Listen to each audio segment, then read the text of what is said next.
విధంగా ఆంజనేయ స్వామి కాలనేనిని తన పిడిగుద్దులతో బుద్ధి ఆ కాలనేని అనే రాక్షసుని సంహరించి చంపేస్తాడు. దాని తర్వాత సంజీవని పర్వతం కోసం సంజీవని పర్వతంపై వెళ్లి మొక్కలను వెతుకుతూ ఉండగా అక్కడ మొక్కలన్నీ మెరవడంతో ఆంజనేయ స్వామికి ఏమీ అర్థం కాదు. ఎంతో అయోమయంలో ఉండిపోతాడు.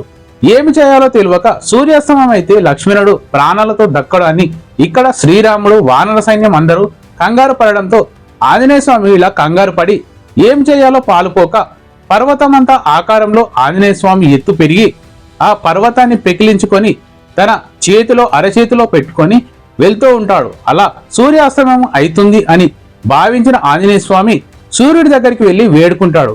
ఇలా లక్ష్మణుడు సూర్యాస్తమం అయిపోతే మరణిస్తాడు కాబట్టి మీరు కొంచెం కరుణించండి సూర్యదేవాన్ని వేడుకుంటాడు. అయినా కానీ ఆంజనేయ స్వామి మాటలను పట్టించుకొని సూర్య భగవానుడు నా కర్తవ్యాన్ని నేను నెరవేర్చాలని చెప్తాడు.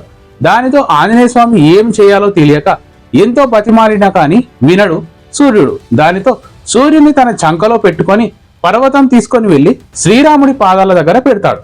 దానితో ఆ సంజీవని మొక్కలను అక్కడ ఉన్న వైద్యులు తీసుకొని ఆ వానర సైన్యంలో ఉన్న వైద్యులు ఆ సంజీవని మొక్కలను తీసుకొని లక్ష్మణుడికి వైద్యం చేస్తారు. దాని తర్వాత శ్రీరాముడు ఆంజనేయ స్వామి దగ్గరికి వచ్చి నీవు లక్ష్మణుడిని బ్రతికించావు, నీవు గొప్ప సహాయం చేశావు హనుమ అని ఏడ్చుకుంటూ ఆంజనేయ స్వామిని కౌగిలించుకుంటాడు. ఆంజనేయ స్వామిని అలా పట్టుకొని ఏడుస్తున్న శ్రీరాముడు అంతకు మించి ఇంకా ఏం చేయలేకపోతాడు. ఆంజనేయ స్వామి భక్తిని చూసిన శ్రీరామచంద్రుడు కన్నీరు కార్చుకున్నాడు. ఆ విధంగా శ్రీరాముడు అప్పుడు ఆంజనేయ స్వామిని ఈ విధంగా అడుగుతాడు. ఆ చంకలో మెరుస్తున్నది ఏంటి ఆంజనేయ స్వామిని ఇలా అడగడంతో ఆ చంకలో మెరుస్తున్నది ఏంటి హనుమ అని అడగడంతో అప్పుడు ఆంజనేయ స్వామి ఇంకెవరు సూర్యుడే అస్తమం అవుతున్నాడనేసి నేనే చంకలో పెట్టుకొని వచ్చాను అని చెప్తాడు.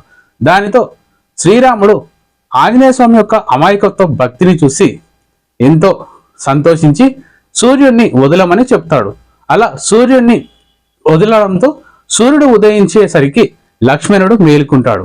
ఆ విధంగా శ్రీరాముడు, లక్ష్మణుడు, ఆంజనేయ స్వామి, వానర సైన్యం అంతా ఎంతో సంతోషిస్తారు. జై శ్రీరామ్ అని కామెంట్ చేసి ఈ కథ మీకు తెలిస్తే ఎస్ అని, జై బజరంగ్ బలి, జై హనుమాన్ అని కామెంట్ చేయండి. జై Shriram. Thanks for watching friends. మరిన్ని ఇంట్రెస్టింగ్ వీడియోస్ కోసం మన ఛానల్ని సబ్స్క్రైబ్ చేయండి.